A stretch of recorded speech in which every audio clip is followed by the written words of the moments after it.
Programat video tutorial, Chapter 2, Assembly. You can assemble your Programat ceramic furnace in a few easy steps. Start by mounting the cooling tray. Place the cooling tray on the frame plate.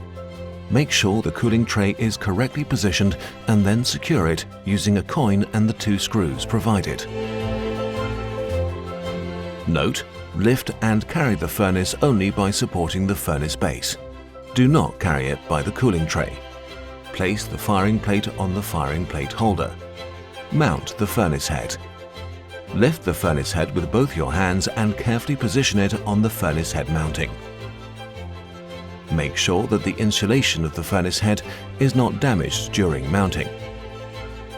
If you want to disassemble the furnace for transportation purposes at a later time, simply press on the furnace head latch with one finger and lift the furnace head simultaneously.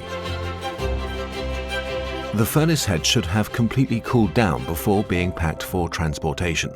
Connect the cables of the furnace head with the furnace base. Connect the vacuum hose with the vacuum connection.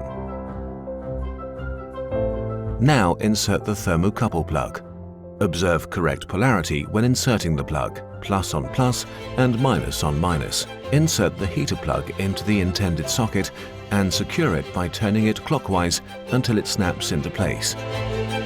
Once all cables are properly connected, the hood can be closed over the connections. Now mount the connection cover. Position the cover on the furnace head so that its springs lock in place with the furnace housing, and then secure the cover with a fastening screw. Next, connect the power cord with the device's power socket and then the main socket. Finally, insert the power plug of the vacuum pump into the vacuum pump socket of the furnace and connect the vacuum hose with the furnace and the pump. Your Programat can now be operated.